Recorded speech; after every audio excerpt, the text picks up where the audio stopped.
We had to grow back all of this hair in the center. So zone 4 grew in, zone 1, zone 2, zone 3, and zone 5. I was blown away when he showed up on the Zoom. Now, this is once again his photo taking. After 2 years, we start to see what we were dreaming of, which was a hairline. Dr. Ray Nettles is redefining hair and hormone health with data-driven precision, transforming patients through custom biochemical insights. Get ready for a conversation about real results and lasting health.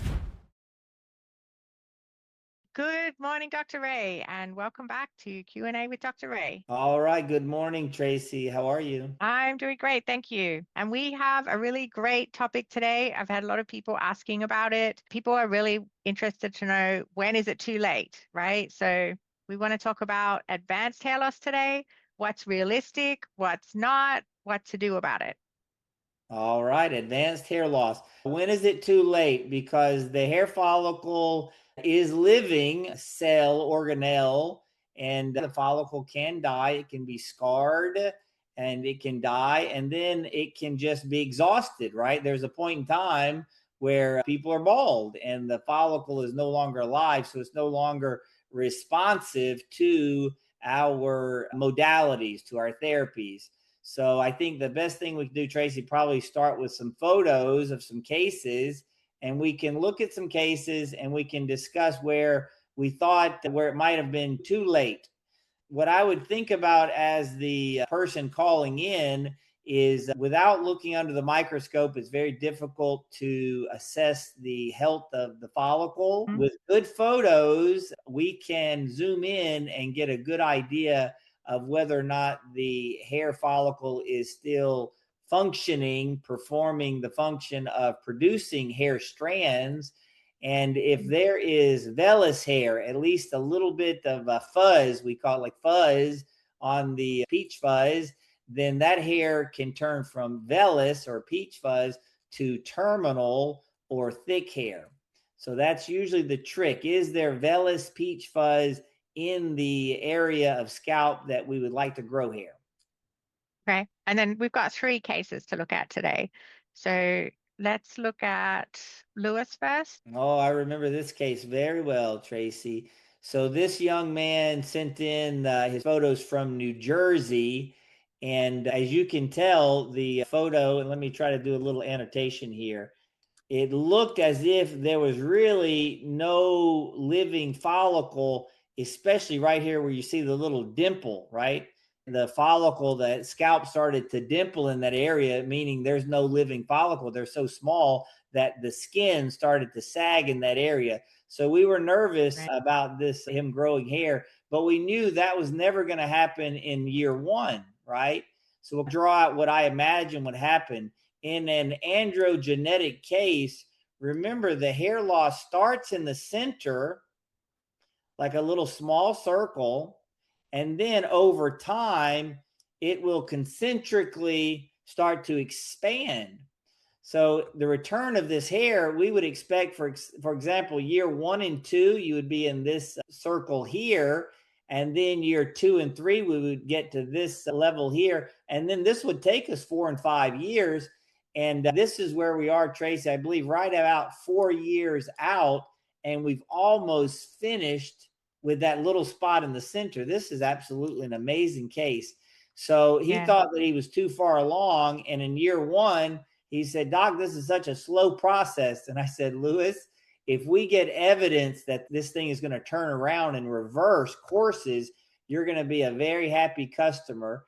So each year we slowly grew more and more hair. And look at this front hairline. Look at this. Yeah, and actually I remember he grew, 2nd year he grew super fast. 3rd year he plateaued and didn't look like a lot, and then it sped up again. Yeah. So it's all about remembering how the hairs are going to grow back in the zones. We're not chia pets, right? So we're going to grow back concentrically in zone 5. And then in zone 4, we're going to come back to the center. And that's exactly what you see here. We're just about to hit the center line in zone 4. We're just about to hit the center circle in zone 5. And then zone 1, 2, and 3, we're just about to hit the finish line of the hairline. Now, this is an amazing case. We're very happy and pleased with this case. Yeah, and he is as well. All right, very good. So Lewis was not too far gone, and we were able to preserve his hair and regrow it. And hopefully, I think by the end of this year, we'll see him this year, and we'll have the photos up, and hopefully he'll have a man bun like I do. And so he was thinning for a very long time before he even found us, right? 20 plus years. And a good point to bring up, Tracy. People forget the point about the history of the case that you see on the left. The before photo is after, as you mentioned, 25 years of losing hair and 10 to 15 years of trying things like Rogaine and shampoos, finasteride, you name it. So they've tried everything, and the best they got was the before photo that we see. And our after is after a couple of years of being with us.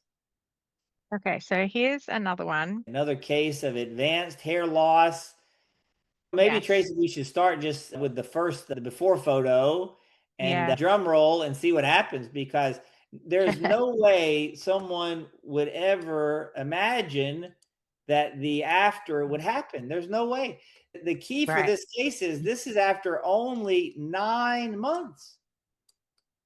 And then also, if we look at it, we can say it doesn't meet the criteria of being smooth and shiny, but it does meet the criteria of he's tried everything, right? Because this is even on the left, he'd had a transplant, right? He had a Good point, transplant, he Tracy. tried finasteride, he tried Rogaine, he tried shampoos and oils and nutrition himself and topicals that over the counter, like everything, absolutely everything. Laser comb, he tried microneedling, all of those things. And this is what it still looked like on the left before he came to us. Good point, Tracy. So the case on the right, so we'll go over the zones, right? So zone 5, he obviously has a lot of hair loss. When you zoom in, it's not only miniaturization, which is the area here. This would be miniaturized hair, but right next to it, you see a patch of missing follicles. So that gives us an indication that he's got a combination of both types of hair loss. And you see here a big patch missing in a protected zone. So we realized he had both types of hair loss. So we would expect the genetic hair to start to regrow coming to the center. In the front here, this is a patch missing another alopecia areata spot. And as you mentioned, Tracy, the transplant. What did 2 transplants and $15,000 do for him? And it was this front right here. This is exactly what you would expect with about 2 transplants. This is what you can do with 2 transplants worth of hair. So we had to grow back all of this hair in the center. So zone 4 grew in, zone 1, zone 2, zone 3, and zone 5. So phenomenal case. And as you mentioned, we had to tackle nutrition, alopecia, autoimmune alopecia, as well as androgenetic alopecia. So we had all 3 things going against us, and the surgical hair transplant, which diminished the underlying blood supply. That was another issue we had to deal with. If he didn't have the glasses on in the front, I would question whether or not this is the same person. But this is a patient that he took the photos himself. This is not in my office, as you'll see in the background. So this patient took the photos himself from his home, and they're not great. So you don't have to come to the office for an amazing turnout like this. Very good. All right. And then, so the other thing that people can associate with advanced hair loss is that there's a very strong family, like it's all the generations, right? You've got bald dad. And so even young people can be very affected like that. Next case is a shiny scalp. Actually, this one was very advanced, one that I would have thought that possibly we couldn't help with. So let's take a look at Mark. All right, Yeah. shiny scalp. Yeah, a lot of times we ask them, does it feel fuzzy like a peach, or is it bald like an egg, right? Is it smooth like an egg, or like your forehead? And wow, this one's obvious. So the photo on the left was a patient, as you mentioned, with advanced hair loss, and the skin on top of his head looks like the skin on his forehead, which doesn't have follicles to grow hair. The forehead's here. You would expect his hairline to come to about right there. And this zone 5 is completely gone. Yeah. Zone 4 is all the way at the top of the ears. And you just have to dream a hairline, right? Let's just dream a Right. hairline. 1, 2, 3. But look at, so when this patient started, he said, Doc, is it possible? And I said to him, anything's possible, right? With God, anything is possible. Anything on earth is possible. But what I said to him is the same thing I would say to anyone that looks like this patient on the left. Anyone that looks like the patient on the left. The answer is not, no, it will not grow. The answer is, we don't know. The Right. goal is to give it one solid year, 12 months, 365 days, and look for evidence. I said to this young man, at the end of the year, if we've got no evidence, we're going to shake hands and part ways. At the end of the year, we had a little evidence. I said to him, we've got a little evidence. Let's try one more year. And we got to the end of the second year. And this is us at 28 months. This is phenomenal. I was blown away when he showed up on the Zoom. Now, this is once again his photo taking. After 2 years, we start to see what we were dreaming of, which was a hairline. Not only do we have the temples coming in, we almost can make out a very front A real hairline. hairline. No, this is a Yeah. dream. So I guarantee everybody that comes in like the patient on the left is going to turn out like this. No way.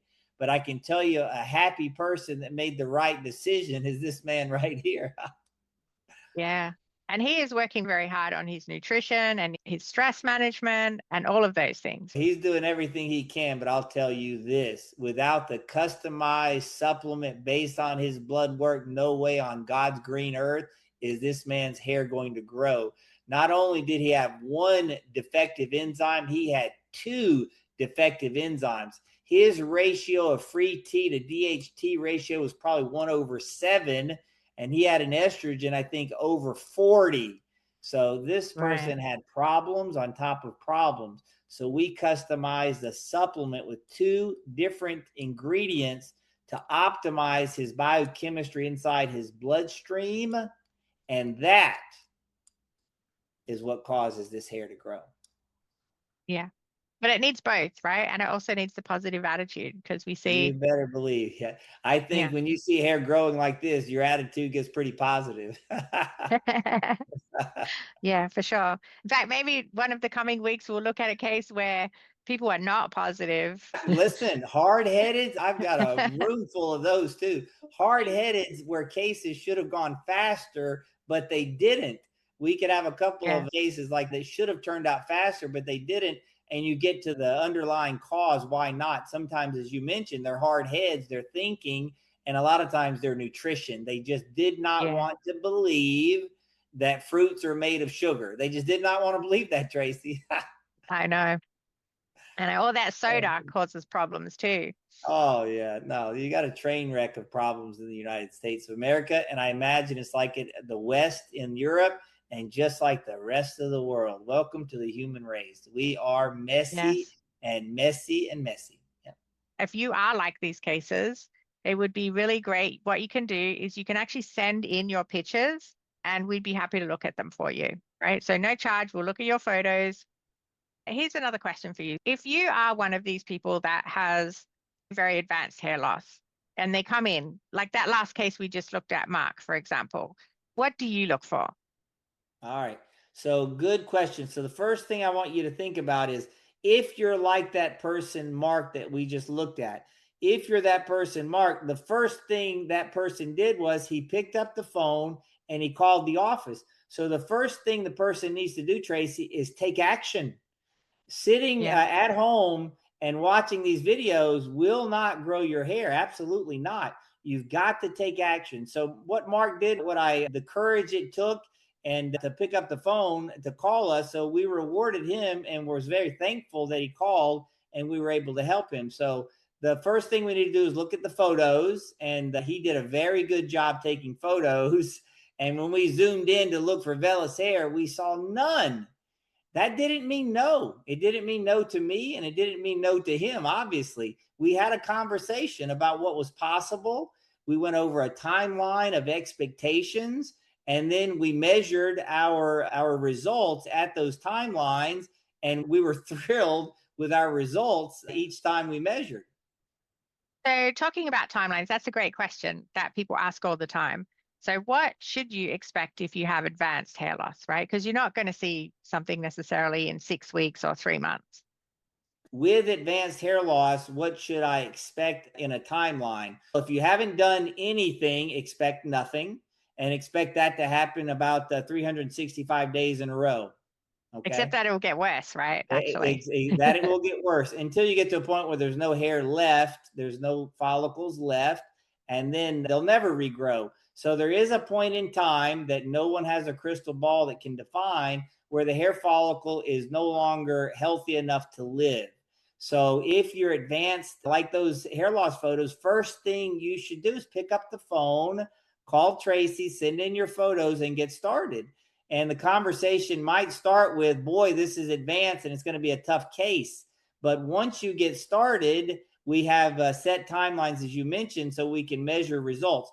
First, what would I expect at 6 weeks? Nothing. What do I expect at 3 months? Nothing. Why?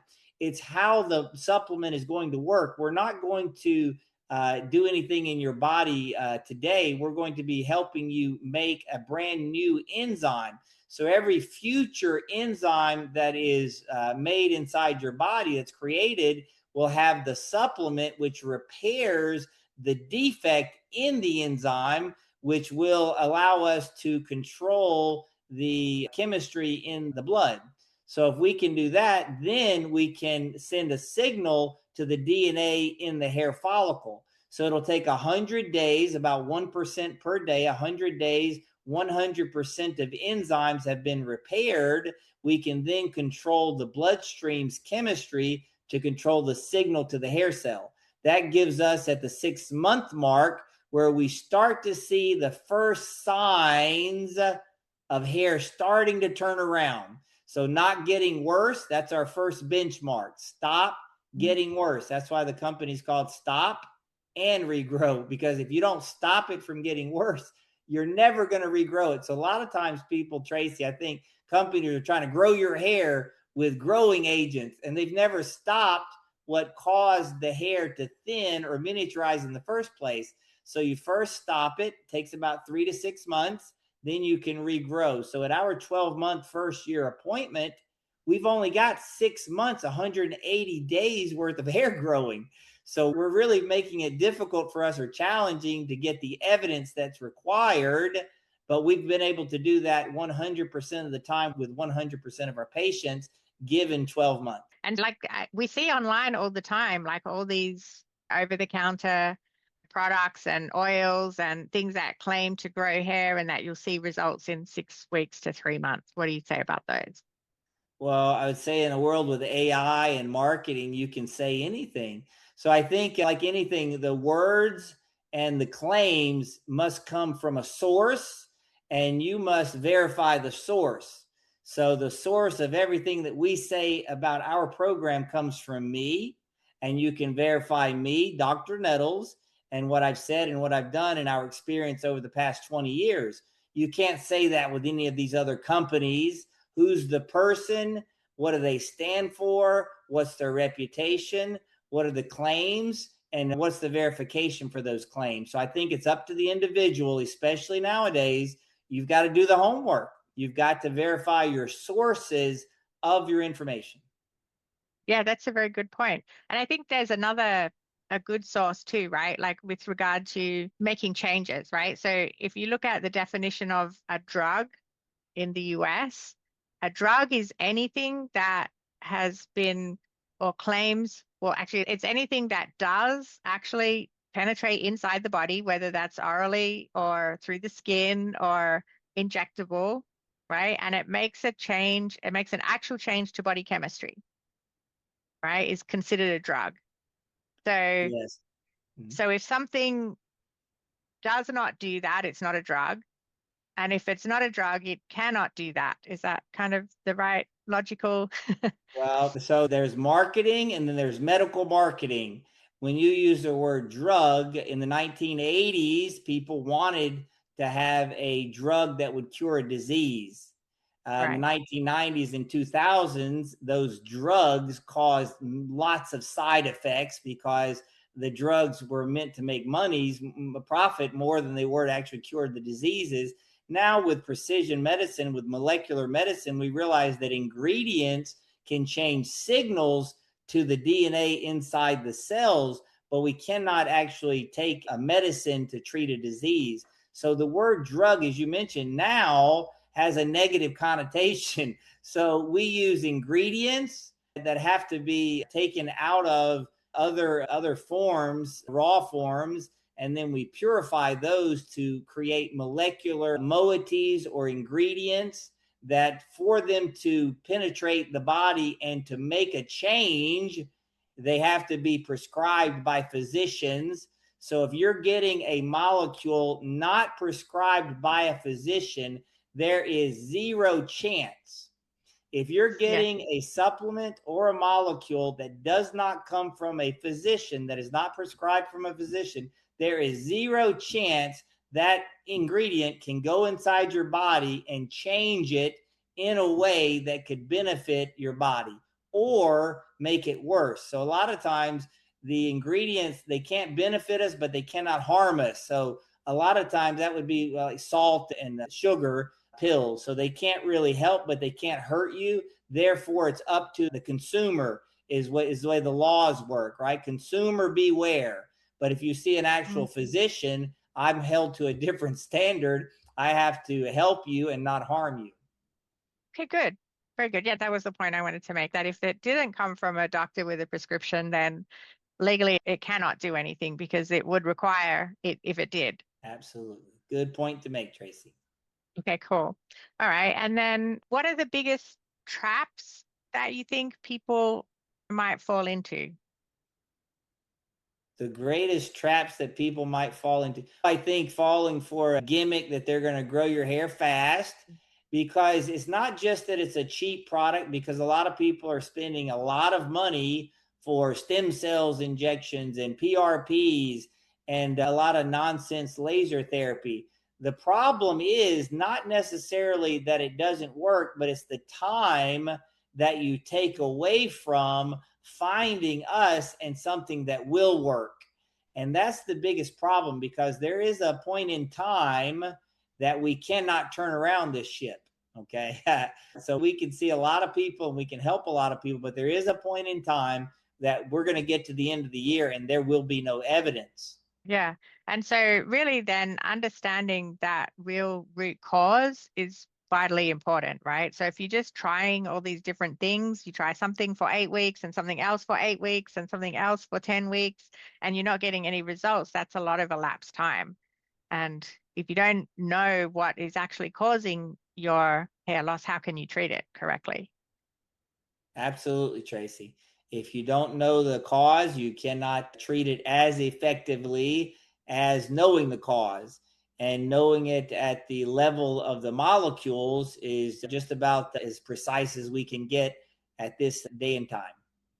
Yeah. And so I think one last point, I think, is that sometimes we can't regrow the hair all the way, but we can stop it getting worse. And if it's advanced in one area, at least we can stop it getting worse. And then there is always the option to fill in with a transplant for any areas that, like maybe just in the hairline or so forth, that could be filled in a transplant later, but you would want to grow back as much as possible first. Good point to make, Tracy. And hopefully, maybe we'll have a podcast in the future and we'll go over the cases, hair transplant cases, and in general, not why they're so bad, but more when and how, when to do a hair transplant, and then how to get the right transplant done for your hair to turn out excellent. And we have a couple of cases where I did do transplants simultaneously with the Stop and Regrow hair program. And we have two of those cases that we can show you on the next podcast. Yeah, perfect. Yeah, next week we'll do the transplant cases. Okay, great. So I did want to make an offer to all those people out there that have advanced hair loss to have you send in your pictures if you would like us to review them and take a look and give you an opinion. And we can do that privately. We don't need to put on the podcast unless you would like us to. But if you send in your pictures, we'll take a look. We'll give you an honest opinion of what we think might be possible or if you should give it a go or not. And we can talk about what that would look like for you. Hi, if you like what you see in our episodes and you would like to see more, please make sure to like and subscribe. The link is below here. And in that way, we will notify you as soon as the next episode comes out. And next week is going to be a great one.